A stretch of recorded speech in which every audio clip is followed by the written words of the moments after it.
ವಿಠ್ಠಲ ರುಕುಮಾಯಿ ಜ್ಯೋತಿಷ್ ಶಾಲೆಗೆ ಸ್ವಾಗತ ಸುಸ್ವಾಗತ.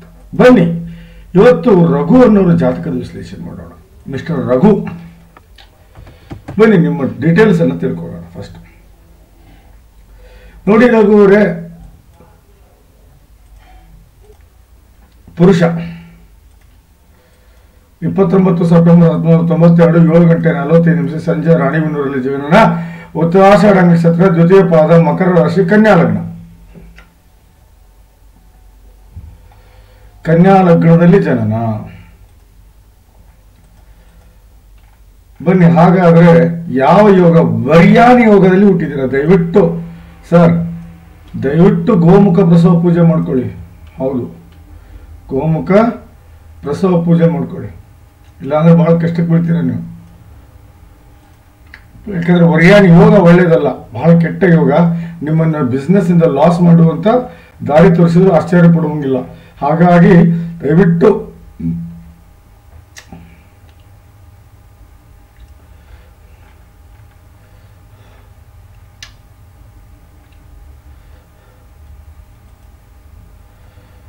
ನೋಡಿ, 1 ನೀವು ನಿಮ್ಮ ವ್ಯಕ್ತಿತ್ವ, 2 ವ್ಯವಹಾರ, 3 ಪರಾಕ್ರಮ, 4 ನಿಮ್ಮ ತಾಯಿ ಹಾಗೂ ಪ್ರಾಪರ್ಟಿ, 5 ವಿದ್ಯೆ, 6 ಕಷ್ಟ, 7 ದಾಂಪತ್ಯ, 8 ಶತ್ರು, 9 ಭಾಗ್ಯ, 10 ಕೆಲಸ, 11 ಲಾಭ, 12 ವಿದೇಶಿ ಪ್ರಯಾಣ. ಜಾತಕ ಬಹಳ ಕೆಟ್ಟಿದೆ ಇವರೇ, ಬಹಳ ಕೆಟ್ಟಿದೆ ಅಂದ್ರೆ ಬಹಳ ಕೆಟ್ಟಿದೆ. ಹೌದು, ಯಾಕೆಂದ್ರೆ ಬುಧ ನೀಚ, ರಾಹು ನೀಚ, ಕೇತು ನೀಚ, ಕೇಂದ್ರ ಅಂತ ಕರಿತೇವೆ ನಾವು ಇದಕ್ಕೆ. ಹೌದಾ? ಯಾವುದೇ ಗ್ರಹ ಇರಲಿ, 0 to 6 ಆಗಲಿ ಅಥವಾ 24 to 29 ಆಗಲಿ ಇದ್ರೆ ಲಾಭ ಸಿಗಲ್ಲ. 6 ಇಂದ 24 ಇರಬೇಕು. ನೋಡಿ, 0 to 6 ಅಂದ್ರೆ 0 to 10 ಇಯರ್ಸ್ ಅಂತ ಅರ್ಥ. 24 to 29 ಅಂದ್ರೆ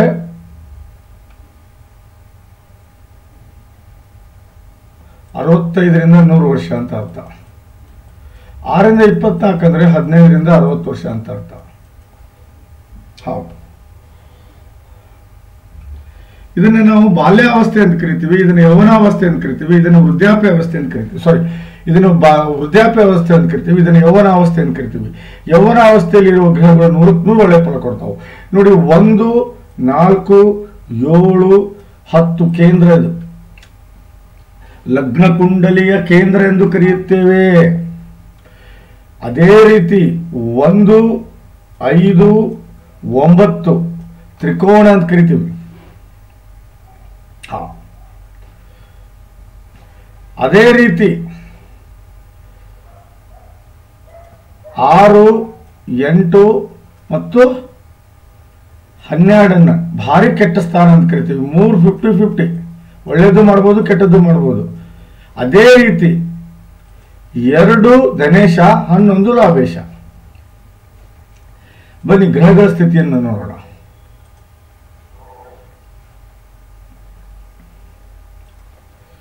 ವಕ್ರೀಯ ಉಚ್ಚ ಸ್ಥಾನ, ನೀಚ ಗ್ರಹ, ಉಚ್ಚ ಗ್ರಹ, ನೀಚ ಗ್ರಹ, ನೀಚ ಗ್ರಹ ರಾಹು, ನೀಚ ಗ್ರಹ ಕೇತು, 3 ಜನ ಕೇಂದ್ರದಲ್ಲಿ ನೀಚ ಗ್ರಹಗಳಾಗೋ. ಇದನ್ನ ಏನಂತ ಕರಿತೀವಿ ನಾವು? ಕಾಳಸರ್ಪ ದೋಷ ಅಂತ. ಭಾರಿ ಕೆಟ್ಟ ಪ್ರಭಾವ ಕಾಳಸರ್ಪ ದೋಷ. ನಿಮ್ಗೆ ಇನ್ನು ಏಜು ಈಗ ಕಡಿಮೆ ಇದೆ ಸರ್, ಮುಂದೆ ಮಾತ್ರ ಬಹಳ ಕಷ್ಟ ಅನುಭವಿಸ್ತೀರಾ ನೀವು ಸರಿಯಾದಂತಹ ನಿರ್ಧಾರವನ್ನು ತಗೊಳ್ಳಿಲ್ಲ ಅಂದ್ರೆ you will face a lot of consequences. ಹೌದು, 1, 4, 7, 10 ಕರೆಕ್ಟಾ? ಇಲ್ಲಿ ನೋಡಿ, ಇಲ್ಲಿ 3 ಗ್ರಹಗಳು ನೀಚರು. ಇವರು ಇವನು ನೀಚ, ಇವನು ನೀಚ, ಇವನು ನೀಚ. ಸೊ ಹಾಗಾಗಿ ಇಲ್ಲಿ ಪ್ರಬಲ ಕಾಳಸರ್ಪ ದೋಷ ಇದು. ಅಂತಿಂತದಲ್ಲ, ಪ್ರಬಲ ಕಾಳಸರ್ಪ ದೋಷ. ಏನ್ ಮಾಡ್ಬೋದು? ಆರೋಗ್ಯ ಹಾಳು ಮಾಡ್ಬೋದು, ದಾಂಪತ್ಯ ಹಾಳು ಮಾಡ್ಬೋದು, ಮಾನಸಿಕ ಹಿಂಸೆ ಕೊಡ್ಬೋದು, ಅಪರಾಧಿ ಸ್ಥಾನದಲ್ಲಿ ನಿಲ್ಲಿಸಬಹುದು, ವಿಪರೀತ ಸ್ನಾನ ಮಾಡ್ಕೋಬಹುದು, ಬೇಡವಾದ ಎಲ್ಲ ಕೆಲಸಗಳಿಗೆ ಕೈ ಹಾಕಿ ಸುಟ್ಕೋಬಹುದು, ವಿವಾದಕ್ಕೆ ಗುರಿ ಆಗ್ಬೋದು, ದಾಂಪತ್ಯ ಹಾಳಾಗ್ಬೋದು, ಗಂಡ ಹೆಂಡತಿ ದೂರ ಆಗ್ಬೋದು, ಮಕ್ಕಳಾಗದೆ ಹೋಗ್ಬೋದು. ಎನಿಥಿಂಗ್ ಕ್ಯಾನ್ ಹ್ಯಾಪನ್ ಈ ಪ್ರಬಲ ಕಾಲಸರ್ಪ ದೋಷದಿಂದ. ನಾನು ಹೇಳೋದನ್ನು ಸರಿಯಾಗಿ ಅರ್ಥ ಮಾಡ್ಕೊಳ್ಳಿ, ದಯವಿಟ್ಟು ನಾನು ಹೇಳೋದನ್ನು ಅರ್ಥ ಮಾಡ್ಕೊಳ್ಳಿ. ನಿಮ್ಮ ಮನೆಯಲ್ಲಿ ನಾಗ ಪ್ರತಿಷ್ಠಾಪನೆ ಮಾಡಿಸಿ,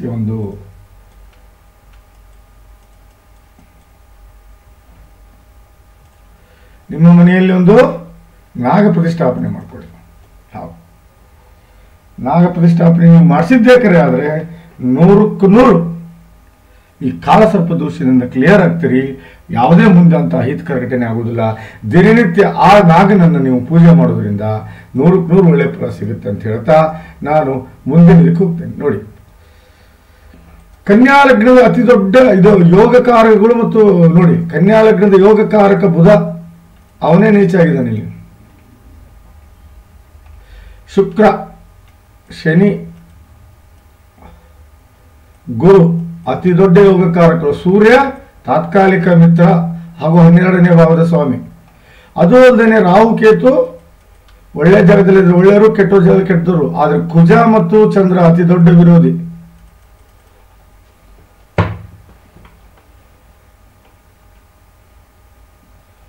ಕುಜ ಮತ್ತು ಚಂದ್ರ ಅತಿ ದೊಡ್ಡ ವಿರೋಧಿ.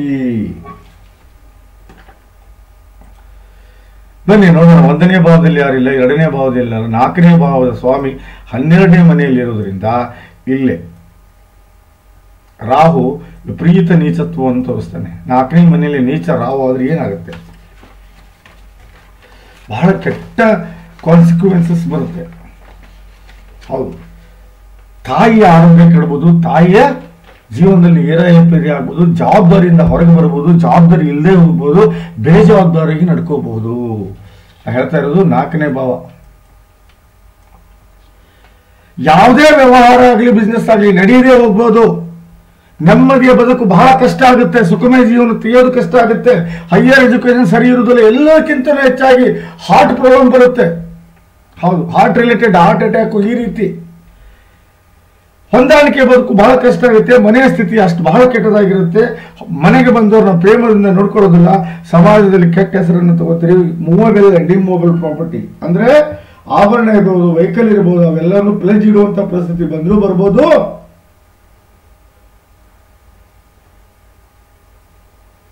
ಆದರೂ ಸಹ ಸಮಾಜದಲ್ಲಿ ಹೆಸರು ಕೆಡಿಸ್ಕೊಳ್ಳುವಂತ ಪರಿಸ್ಥಿತಿ ಬರುತ್ತೆ. ದಯವಿಟ್ಟು ನಾಗ ಪ್ರತಿಷ್ಠಾಪನೆ ಮಾಡ್ಕೊಳ್ಳಿ. ಹೌದು ನೋಡಿ, 5ನೇ ಮನೆಯಲ್ಲಿ ಕುಜ ಉಚ್ಚ ಸ್ಥಾನದಲ್ಲಿರೋದ್ರಿಂದ ತೆರೆ ಕೆಡಿಸ್ಕೋಬೇಡಿ, ಬಿಟ್ಟು ಹಾಕಿ ಅವನನ್ನ. ಬಟ್ ಇಲ್ಲಿ ಚಂದ್ರ ಮಾತ್ರ ವಿರೋಧಿ ಅಲ್ವಾ, ಇವನು ಶಾಂತಿ ಆಗ್ಲೇಬೇಕು. ಹೌದು, ಶಾಂತಿ ಆಗ್ಲಿಲ್ಲ ಅಂದ್ರೆ ಮಕ್ಕಳಿಂದ 100ಕ್ಕೆ 100 ತೊಂದರೆ ಕೊಡ್ತೀರಾ. ಮಲ್ಟಿಪಲ್ ಅಫೇರ್ಸ್ ಆಗೋ ಚಾನ್ಸಸ್ ಇರುತ್ತೆ.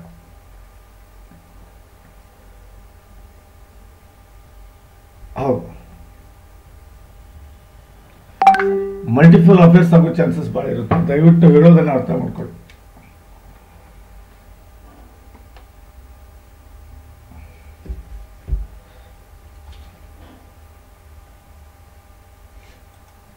ಸೊ ಇಲ್ಲಿ ಕುಜ ತಟಸ್ಥನಾದ್ರೂ ಸಹ ಇಲ್ಲಿ ಚಂದ್ರ ನಿಮ್ಮನ್ನು ಡ್ಯಾಮೇಜ್ ಮಾಡ್ತಾನೆ. ಹೌದು,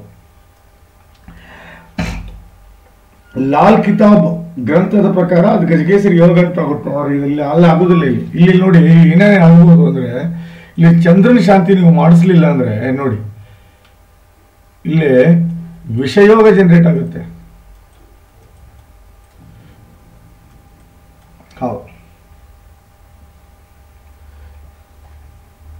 ವಿಷಯೋಗ ಜನರೇಟ್ ಆಗಿ ನೀವು ಅನಾರೋಗ್ಯಕ್ಕೀಡಾಗ್ತೀರಿ, ಹಾಸ್ಪಿಟಲೈಸ್ ಆಗ್ತೀರಿ. ವಿಷಯೋಗ ಬಹಳ ಕೆಟ್ಟ ಯೋಗ ರೀ, ಬಹಳ ಕೆಟ್ಟ ಯೋಗ ಅಂದ್ರೆ ಬಹಳ ಕೆಟ್ಟ ಯೋಗ. ಹೌದು, ಅನಾರೋಗ್ಯ ಈಡಾಗುತ್ತೆ. ಮಕ್ಕಳು ಹುಟ್ಟಿದ್ರು ಮಕ್ಕಳು ತೀರಿ ಹೋಗ್ಬೋದು. ಇದರಲ್ಲಿ ಮೋಸ್ಟ್ ಡೇಂಜರಸ್ ಅದು ವಿಷಯೋಗ. ಹೌದು, ಮಾನಸಿಕ ಹಾಗೂ ದೈಹಿಕವಾಗಿ ವಿಷ ತಪ್ಪಿಕೊಳ್ಳುತ್ತೆ. ಬೇಗ ಅದು ಸ್ಟಾರ್ಟ್ ಆಗೋಕ್ಕಿಂತ ಮುಂಚೆನೆ ದಯವಿಟ್ಟು ವಿಷಯೋಗಕ್ಕೆ ನೀವು ದಾರಿ ಮಾಡ್ಕೊಳ್ಳಿ. ಚಂದ್ರ ಶಾಂತಿ ಮಾಡ್ಕೊಳ್ಳಿ. ಮೃತ್ಯುಂಜಯ ಹೋಮ ಮಾಡ್ಕೊಳ್ಳಿ. ದಯವಿಟ್ಟು ನಾನು ಹೇಳೋದನ್ನ ಅರ್ಥ ಮಾಡ್ಕೊಳ್ಳಿ. ಚಂದ್ರ ಶಾಂತಿ ಆಗಲಿಲ್ಲ ಅಂದ್ರೆ ವಿಷಯೋಗ ಆಗಿ ದೈಹಿಕವಾಗಿ ಮಾನಸಿಕವಾಗಿ ಹಾಗೂ ಹೊಟ್ಟೆಯಲ್ಲಿ ಏನಾದರೂ ತೊಂದರೆ ಕಂಡು ಬಹಳ ಹಾಸ್ಪಿಟಲೈಸ್ ಆಗೋ ಪರಿಸ್ಥಿತಿ ಬಂದರೂ ಆಶ್ಚರ್ಯ ಪಡುವಂಥದ್ದೇನಿಲ್ಲ. ಅದು ಅಲ್ಲದೆ ಇನ್ನೊಂದು ಕೆಟ್ಟ ದೋಷ ಆಗಿದೆ ಇಲ್ಲಿ. ಏನದು? ಅಸ್ಥಿಭಂಗ ದೋಷ ಅಂತ ಕರಿತೀವಿ ಅದಕ್ಕೆ.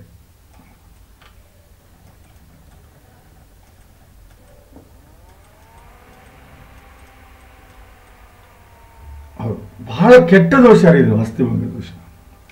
ನಿಮ್ಮ ತಂದೆ ಅಥವಾ ತಾಯಿಯ ಪೂರ್ವಜರು, 7 ಜನ್ಮದ ಪೂರ್ವಜರು ಆಕಸ್ಮಿಕ ಸಾವು ದುರ್ಮರವನ್ನು ಹೊಂದಿರ್ತಾರಲ್ಲ, ಅವರು ಸರಿಯಾದಂತಹ ಶಾಂತಿ ಆಗಿರಲ್ಲ, ತ್ರಿಪಿಂಡ ನಾರಾಯಣ ಬಲಿ ಆಗಿರುವುದಿಲ್ಲ ಅವ್ರದ್ದು. ದಯವಿಟ್ಟು ತ್ರಿಪಿಂಡ ನಾರಾಯಣ ಬಲಿ ಕೊಡಿ ನೀವು. ಇಲ್ಲ ಅಂದ್ರೆ ಇದು ಮಾತ್ರ ಪೂರ್ವಜರ ಕಾಟಕ್ಕೆ ನೀವು ತತ್ತರಿಸಿ ಹೋಗ್ತೀರಾ. ಹೇಳ್ತೀನಿ ನೋಡಿ, ಈಗೇನೋ ಚೆನ್ನಾಗಿದ್ದೀರಾ, ನಾ ಇವತ್ತಿಂದ ಹೇಳ್ತಾ ಇಲ್ಲ, ಮುಂದೆ ಬರುವಂತ ಕಷ್ಟಗಳ ಬಗ್ಗೆ ಮಾತಾಡ್ತಾ ಇದ್ದೇನೆ ನಾನು ಆಸ್ ಪರ್ ವೇದಿಕ್ ಎಸ್ಟ್ರಾಲಜಿ. ದಯವಿಟ್ಟು ನಾ ಹೇಳೋದನ್ನ ಅರ್ಥ ಮಾಡ್ಕೊಳ್ಳಿ ಮಿಸ್ಟರ್ ರಘು. ಅಸ್ಥಿಭಂಗ ದೋಷ ಒಳ್ಳೇದಲ್ಲ. ಹೌದು, ಎಷ್ಟೇ ದುಡಿಮೆ ಕೈಗತ್ತಲ್ಲ, ದುಡಿಮೆ ಕೈಗತ್ತಲ್ಲ, ಇಂಪಾಸಿಬಲ್, ಕೈಗೆ ಬರಲ್ಲ ದುಡಿಮೆ. ಅನ್ನೆಸೆಸರಿ ಖರ್ಚು ಬರುತ್ತೆ, ಅನ್ನೆಸೆಸರಿ ಅಪವಾದ ಬರುತ್ತೆ ಅಸ್ಥಿಭಂಗ ದೋಷದಿಂದ. ನಾನು ಹೇಳೋದು ಅರ್ಥ ಮಾಡ್ಕೊಳ್ಳಿ. ವಿಪರೀತ ಕಷ್ಟಗಳು ಬರ್ತವೆ, ವಿಪರೀತ ಸಾಲ ಮಾಡ್ಕೋಬಹುದು, ಜಗಳ ಜಾಪತ್ರೆಯಿಂದ ಮನೆ ಕೂಡಿರುತ್ತೆ, ವಿರೋಧಿಗಳು ಉಟ್ಕೊಂಡ್ಬಿಡ್ತಾರೆ, ಆರೋಗ್ಯದ ಸಮಸ್ಯೆ ಕಾಡುತ್ತೆ, ಮನೆಯಲ್ಲಿ ಹೊಂದಾಣಿಕೆ ಇಲ್ದಂಗೆ ಆಗ್ಬೋದು, ವಿವಾದಗಳಿಗೆ ಗುರಿ ಆಗ್ತೀರಿ, ಅಪವಾದಗಳನ್ನು ಹೊತ್ಕೋತೀರಿ, ಕೋರ್ಟ್ ಕಚೇರಿ ಅಡ್ಡಾಡುವಂತ ಪರಿಸ್ಥಿತಿ ಬರುತ್ತೆ, ಎಲುಬು ಕೀಳುಗಳ ರೋಗ ಬರ್ಬೋದು, ತಂದೆಯ ಇನ್ಕಮ್ ಬಹಳ ಕಡಿಮೆ ಆಗ್ಬೋದು. ದಯವಿಟ್ಟು ಅಸ್ಥಿಭಂಗ ದೋಷ ನಿವಾರಣೆ ಮಾಡ್ಕೊಳ್ಳಿ. The most dangerous. ಹೌದು ನೋಡಿ, ವಿಷಯೋಗ ಮತ್ತು ಅಸ್ಥಿಭಂಗ ದೋಷ, ಇದಕ್ಕೆ ನೋಡಿ, ವಿಷಯೋಗಕ್ಕೆ ಮೃತ್ಯುಂಜಯ ಹೋಮ ಮಾಡ್ಕೊಳ್ಳಿ.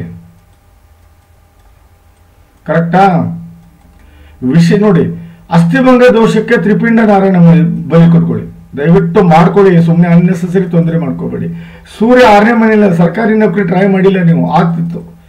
ಇಲ್ಲ ಅಂದ್ರೆ ಅಟ್ಲೀಸ್ಟ್ ನೀವು ಮುನ್ಸಿಪಾಲಿಟಿ ಮೆಂಬರ್ ಆಗ್ಬೋದು, ಹೇಳಕ್ಕಾಗೋದಿಲ್ಲ. ಯಾಕಂದ್ರೆ ಸೂರ್ಯ ಚೆನ್ನಾಗಿದ್ದಾನೆ. ಆ 6ನೇ ಮನೆಯಲ್ಲಿ 12ನೇ ಮನೆ ಸ್ವಾಮಿ 6ನೇ ಮನೆಗೆ ಬಂದಿದ್ದಾನೆ, ಹಾಗಾಗಿ ಹೇಳ್ತಾ ಇದ್ದೀನಿ ನಾನು.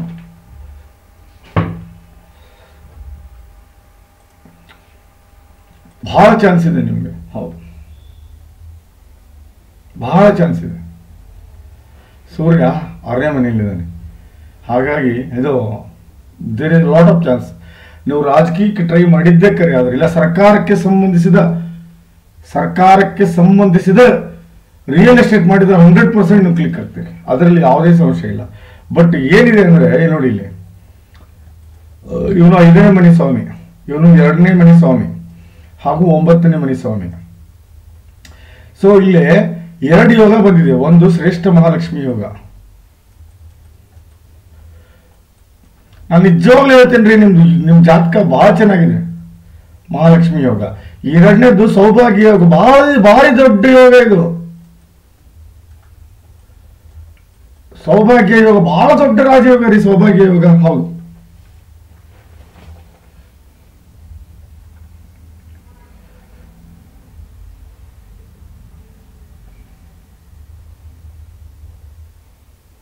ಬಹಳ ದೊಡ್ಡ ರಾಜಯೋಗ ಸೌಭಾಗ್ಯ ಯೋಗ.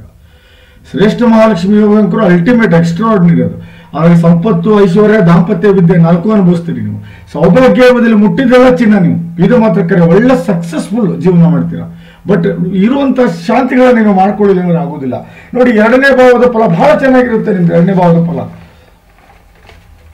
ಅದರಲ್ಲಿ ಏನೂ ಸಂಶಯ ಇಲ್ಲ. ವ್ಯವಹಾರಗಳು ಬಹಳ ಚೆನ್ನಾಗಿ ನಡೀತವೆ, ಒಳ್ಳೆ ಬಿಹೇವಿಯರ್ ಇರುತ್ತೆ, ಒಳ್ಳೆ ಹ್ಯಾಬಿಟ್ಸ್ ಅನ್ನ ಕಲಿತೀರಿ, ಒಳ್ಳೆ ನಡವಳಿಕೆ ಇರುತ್ತೆ. ದುಡ್ಡಿನ ಒಳ ಅರಿವು ವ್ಯತ್ಯಾಸ ಇರುವುದಿಲ್ಲ. ನಿಮ್ಮ ಸಂಬಂಧಿಗಳಿಗೆ ಬಹಳ ಸಹಾಯ ಮಾಡ್ತೀರಿ, ಹೊಂದಾಣಿಕೆ ಬದುಕನ್ನು ಬದುಕ್ತೀರಿ, ಹಣವನ್ನು ಸೇವ್ ಮಾಡ್ತೀರಿ, ಊಟದ ವಿಚಾರದಲ್ಲಿ ತಗಾದೆ ಇಲ್ಲ, ಹೊಂದಾಣಿಕೆಯ ಬದುಕನ್ನು ಬದುಕುವುದಲ್ಲದೆ ಪರಿವಾರದ ಸ್ಥಿತಿಯನ್ನು ಎತ್ತರಕ್ಕೊಯ್ತೀರಿ. ಪರಿವಾರದ ಸ್ಥಿತಿಯ ಎತ್ತರಕ್ಕೊಯ್ದಲ್ಲಿ ಎಲ್ಲರೂ ಜವಾಬ್ದಾರಿಯನ್ನು ತಗೋತೀರಿ. ಇನಿಷಿಯಲಿ ಒಳ್ಳೆ ಸ್ಟಡಿ ಮಾಡ್ಕೊಂಡಿರ್ತೀರಿ. ಮಾತಿನಲ್ಲಿ ಬಹಳ ವಚನತ್ವ ಹಾಗೂ ಶುಚಿತ್ವ ಇರುತ್ತೆ, ಹಾಗೂ ಸಂಸ್ಕಾರವಂತ ಮತ್ತು ಸುಸಂಸ್ಕೃತ ಜೀವನ ಮಾಡ್ತೀರಿ. ಇದು 2ನೇ ಭಾವದ ಫಲ. ಅದೇ ರೀತಿ 5ನೇ ಭಾವದ ಫಲವು ನಿಮ್ಗೆ ಬಹಳ ಒಳ್ಳೇದಿದೆ. ಏನದು? ಒಳ್ಳೆ ಎಜುಕೇಶನ್ ಇರುತ್ತೆ. ಬರೀ ಎಜುಕೇಶನ್ ಅಂದ್ರೆ ಬುಕ್ ಓದೋದಲ್ಲ, ಜೀವನ ನಡೆಸೋದು ಒಂದು ಎಜುಕೇಶನ್. ಒಳ್ಳೆ ದಾಂಪತ್ಯವನ್ನು ಅನುಭವಿಸ್ತೀರಿ, ಒಳ್ಳೆ ಸೆಕ್ಸುವಲ್ ಲೈಫ್ ಅನ್ನು ಅನುಭವಿಸ್ತೀರಿ, ಒಳ್ಳೆ ಟ್ಯಾಲೆಂಟ್ ಇರುತ್ತೆ, ಒಳ್ಳೆ ಪಾಪ್ಯುಲಾರಿಟಿ ಸಿಗುತ್ತೆ. ಎಲ್ಲರ ತಂದೆ ತಾಯಿ, ಅಣ್ಣ ತಮ್ಮ, ಅಕ್ಕ ತಂಗಿ ಎಲ್ಲರ ನಿಷ್ಕಳಂಕ ನಿರ್ಮಲವಾದ ಪ್ರೀತಿಯನ್ನು ಅನುಭವಿಸ್ತೀರಿ. ಏನೇ ಕಷ್ಟ ಬಂದರೂ ಎದುರಿಸ್ತೀರಿ. ಕಷ್ಟಗಳಿಗೆ ಚಿಂತೆ ಮಾಡೋರಲ್ಲ, ಸಾಧನೆಗೆ ದಾರಿ ತಗೊಂತೀರಿ, ಒಳ್ಳೆ ಗುಣಗಳನ್ನು ಹೊಂದಿರ್ತೀರಿ, ಪಬ್ಲಿಕ್ ಮೇಲೆ ಚೆನ್ನಾಗಿ ಮಾಡ್ಕೋತೀರಿ, ಬಹಳ ಸಾಂಸ್ಕೃತಿಕವಾಗಿ ಜೀವನ ನಡೆಸ್ತೀರಿ. ಹೌದು, ಸುಸಂಸ್ಕೃತರಾಗಿರ್ತೀರಿ. ಇದು 5ನೇ ಭಾವದ ಫಲ. 9ನೇ ಭಾವದ ಫಲ ಬಹಳ ದೊಡ್ಡ ಫಲ ಇದು. 9ನೇ ಭಾವದ ಫಲ. ಹೌದು, ಗುರುವಿನ ಆಶೀರ್ವಾದ ಸದಾ ನಿಮ್ಮ ಜೊತೆಗಿರುತ್ತೆ. ಧರ್ಮವನ್ನು ನಂಬ್ತೀರಿ, ಭಾಗ್ಯವಂತರಾಗಿರ್ತೀರಿ, ಎಲ್ಲ ಕಡೆಯಿಂದ ಪ್ರಾಪ್ತಿ ಸಿಗುತ್ತೆ, ತಂದೆ ಜೊತೆಗೆ ಒಳ್ಳೆ ಸಂಬಂಧ ಇರುತ್ತೆ, ಸಾಧನೆಗೆ ದಾರಿ ಮಾಡ್ಕೋತೀರಿ, ಸುಖಮಯ ಜೀವನವನ್ನು ಸಾಗಿಸ್ತೀರಿ, ಒಳ್ಳೆ ಗೆಲುವನ್ನು ಕಾಣ್ತೀರಿ, ಸಂಬಂಧಿಗಳಿಗೆ ಸಹಾಯ ಮಾಡ್ತೀರಿ, ಸಂಬಂಧಿಗಳಿಂದ ಸಹಾಯ ತೋರ್ತೀರಿ, ದೇವರ ಆಶೀರ್ವಾದ ಸದಾ ಜೊತೆಗಿರುತ್ತೆ. ಬಹಳ ಲಕ್ಕಿ ನೀವು, ಪುಣ್ಯದ ಕೆಲಸ ಮಾಡ್ತೀರಿ, ನೆಮ್ಮದಿಯ ಬದುಕನ್ನು ಬದುಕ್ತೀರಿ. ನೋಡಿ, ಶ್ರೇಷ್ಠ ಮಹಾಲಕ್ಷ್ಮಿ ಯೋಗ, ದಾಂಪತ್ಯ ಮತ್ತು ಸಂಪತ್ತು ಐಶ್ವರ್ಯ ವಿದ್ಯೆ ಕಟ್ಟಿಟ್ಟ ಬುತ್ತಿ. ಆದ್ರೆ ಸೌಭಾಗ್ಯ ಯೋಗ ಮುಟ್ಟಿದ್ದೆಲ್ಲ ಚಿನ್ನ. ಬಹಳ ಸೌಭಾಗ್ಯವಂತರು, ಬಹಳ ದೇವರ ಆಶೀರ್ವಾದ ಉಳ್ಳವರು ಅಂತ ನಾನು ಹೇಳೋ ಗ್ರಹಗಳ ಶಾಂತಿ ನೀವು ಮಾಡ್ಕೊಂಡಿದ್ದಕ್ಕೆ ಆದ್ರೆ 100ಕ್ಕೂ 100 ಬಹಳ ಎತ್ತರ ಮಟ್ಟಕ್ಕೆ ಬೆಳೀತಿರೋ ಸ್ಪರ್ಧೆ. ದಯವಿಟ್ಟು ಹೇಳೋದನ್ನ ಅರ್ಥ ಮಾಡ್ಕೊಳ್ಳಿ. ಯಾರ ಜಾತಕದಲ್ಲಿ ಶ್ರೇಷ್ಠ ಮಹಾಲಕ್ಷ್ಮಿ ಯೋಗ, ಸೌಭಾಗ್ಯ ಲಕ್ಷ್ಮಿ ಯೋಗ ಆಗುತ್ತವ್ರಿಗೆ ಒಳ್ಳೆ ತಂದೆ ತಾಯಿ, ಅಣ್ಣ ತಮ್ಮ, ಅಕ್ಕ ತಂಗಿ, ಯಶಸ್ಸು, ಆರೋಗ್ಯ, ಐಶ್ವರ್ಯ, ಕೀರ್ತಿ, ಸಕಲ ಸಮರ್ಪಕ ಸಂಪೂರ್ಣ ಫಲವನ್ನು ಅನುಭವಿಸುವುದಲ್ಲದೆ ಒಳ್ಳೆ ಸಂಪತ್ತು, ಒಳ್ಳೆ ಐಶ್ವರ್ಯ, ಒಳ್ಳೆ ಪ್ರಾಪರ್ಟಿ, ಒಳ್ಳೆ ಜ್ಞಾನ, ವಿದ್ಯೆ, ಬುದ್ಧಿ, ಒಳ್ಳೆ ದಾಂಪತ್ಯ, ಒಳ್ಳೆ ಹೆಂಡತಿ ಮಕ್ಕಳು, ಯಶಸ್ಸು, ಕೀರ್ತಿ, ಸಾಧನೆ, ಸಮರ್ಥ ಮಾನಸಿಕ ಹಾಗೂ ದೈಹಿಕ ಶಕ್ತಿ, ಸಾಮಾಜಿಕ ಹಾಗೂ ಧಾರ್ಮಿಕ ಮುಖ್ಯ ಕೆಲಸಗಳು, ಅದು ಒಂದು ಧರ್ಮ, ಮಾನ, ಪ್ರತಿಷ್ಠೆ, ಯಶಸ್ಸು, ನೀತಿ, ರೀತಿ, ಆಸ್ತಿ ಹಾಗೂ ಆರೋಗ್ಯ, ಆಯುಷ್ಯವನ್ನು ಕೊಟ್ಟು ನಿಮ್ಮನ್ನ ಬಹಳ ಎತ್ತರ ಸ್ಥಾನಕ್ಕೆ ಒಯ್ತಾನೆ ದೇವರು. ಅದು ಅಲ್ಲದೆ ಬಹಳ ಸುಖಮವಾಗಿರ್ತಾನೆ. ಬಹಳ ಚಂದ ವಾಲ್ಮೀಕಿ ಗ್ರಂಥದಲ್ಲಿ ಬಹಳ ಚಂದ ವಿವರಣೆ ಕೊಟ್ಟಿದ್ದಾರೆ ಸೌಭಾಗ್ಯ ಯೋಗ ಮತ್ತು ಶ್ರೇಷ್ಠ ಮಹಾಲಕ್ಷ್ಮಿ ಬಗ್ಗೆ. 5ನೇ ಮನೆ ಸ್ವಾಮಿ, 5ನೇ ಮನೆಯಲ್ಲಿ ಸೂರ್ಯಂದ ಏನಿಲ್ಲ, ಸೂರ್ಯ ಇಸ್ ಎಕ್ಸ್ಟ್ರಾಆರ್ಡಿನರಿ. 12ನೇ ಮನೆ ಸ್ವಾಮಿ ವಿಪರೀತ ರಾಜಯೋಗ ಅಂತಲೂ ಬರುತ್ತೆ, ಇಲ್ಲ ಇದನ್ನು ಬರುತ್ತೆ. ಒಟ್ಟು ಸರ್ಕಾರದಿಂದ ಲಾಭ ಪಡಿತೀರಾ. ನೀವು ಸರ್ಕಾರಕ್ಕೆ ಸಂಬಂಧಿಸಿದ ಕೆಲಸ ಮಾಡಿ 100ಕ್ಕೆ 100. ಆದ್ರೆ 7ನೇ ಮನೆಯಲ್ಲಿ ಬುಧ ನೀಚ ಆಗಿದ್ದಾನೆ ಸರ್. ಯಾರಿವನು? 1ನೇ ಭಾವದ ಸ್ವಾಮಿ ಪ್ಲಸ್ 7ರಲ್ಲಿ ಬಂದಿದ್ದಾನೆ, ಪ್ಲಸ್ 10ನೇ ಭಾವದ ಸ್ವಾಮಿ. ಈಗ ಹೆಂಗಿದ್ದೀರೋ ಗೊತ್ತಿಲ್ಲ, ಮುಂದೆ ವ್ಯಕ್ತಿತ್ವ ಕೆಟ್ಟರು ಏನು ಆಶ್ಚರ್ಯ ಪಡುವಂಗಿಲ್ಲ. ಒಳ್ಳೆ ಗುಣಗಳನ್ನ ಬಿಟ್ಟು ಕೆಟ್ಟ ಗುಣಗಳಿಗೆ ಬೆಳೆದ್ರು ಆಶ್ಚರ್ಯ ಪಡುವಂಗಿಲ್ಲ. ಒಳ್ಳೆ ವಿಚಾರಗಳಿಗೆ ಆಗದಿಲ್ಲ, ಮೆಂಟಲಿ ಫಿಸಿಕಲಿ ಡ್ಯಾಮೇಜ್ ಆದ್ರೂ ಆಶ್ಚರ್ಯ ಪಡುವಂಗಿಲ್ಲ. ಆಸೆ ಆಕಾಂಕ್ಷೆಗಳು ಈಡೇರದೆ ಹೋದಿಲ್ಲ. ಒಮ್ಮೊಮ್ಮೆ ಬುದ್ಧಿಗೆ ಮಂಕ್ ಹಿಡಿದ್ರೂ ಆಶ್ಚರ್ಯ ಪಡುವಂಗಿಲ್ಲ. ಯಾಕಂದ್ರೆ ಬುಧ ನೀಚ ಆಗಿದ್ದಾನೆ 7ನೇ ಮನೆಯಲ್ಲಿ. This is not good. ದಯವಿಟ್ಟು ಬುಧ ಶಾಂತಿ ಆಗ್ಲೇಬೇಕು.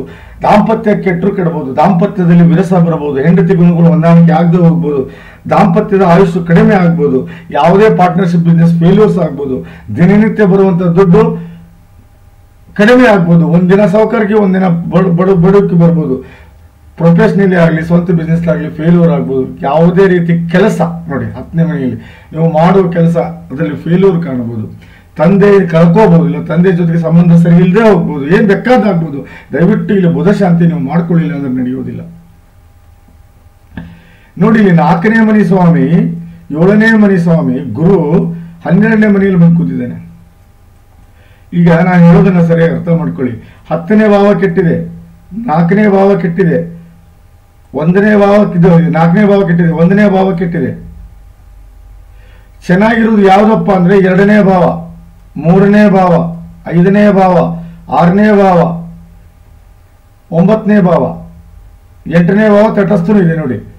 11 ಕೆಟ್ಟಿದೆ, ಯಾಕಂದ್ರೆ ಅಲ್ವೇ ಅಲ್ಲ ಅದು ನೋಡಿ ಚಂದ್ರ. 11 ನಿಮ್ಗೆ ಒಳ್ಳೇದು ಮಾಡ್ಬೋದು, ಬಟ್ ಈ 4 ಕೇಂದ್ರ ಕೆಟ್ಟಿದೆಯಲ್ಲ, this is most dangerous what I am telling you. Yeah ಬಹಳ ಖತರ್ನಾಕ್ ಇದು. ನೋಡಿ, ನಾನು ಹೇಳೋದನ್ನ ಸರಿಯಾಗಿ ಅರ್ಥ ಮಾಡ್ಕೊಳ್ಳಿ. ಕುಜ ನೋಡಿ, ಇಲ್ಲಿ ಶನಿ ಸೀದಾ ಬುಧನ್ ನೋಡ್ತಾನೆ, ಹಾಗೆ ಒಂದು ಸ್ವಲ್ಪ ಓಕೆ ನೋಡಿ. ಆಮೇಲೆ 11ನೇ ಭಾವ ನೋಡ್ತಾನೆ, ಆಮೇಲೆ 2ನೇ ಭಾವ ನೋಡ್ತಾನೆ. 5ರಲ್ಲಿ ಒಳ್ಳೆ ವಿದ್ಯೆ, 7ರಲ್ಲಿ ದಾಂಪತ್ಯ, 11ರಲ್ಲಿ ಲಾಭ, 2ರಲ್ಲಿ ಒಳ್ಳೆ ವ್ಯವಹಾರ. ದಯವಿಟ್ಟು ಫಸ್ಟ್ ನೀವು ಮಾಡ್ಕೋಬೇಕಾಗಿದ್ದು ಗೋಮುಖ ಪ್ರಸವ ಬಹಳ ಇಂಪಾರ್ಟೆಂಟ್. 2ನೇದು ನೋಡ್ಕೋಬೇಕಾಗಿದ್ದು ನೀವು ತ್ರಿಪಿಂಡ ನಾರಾಯಣ ಬಲಿ. 3ನೇದು ಮಾಡ್ಕೋಬೇಕಾಗಿದ್ದು ನೀವು ಮೃತ್ಯುಂಜಯ ಹೋಮ.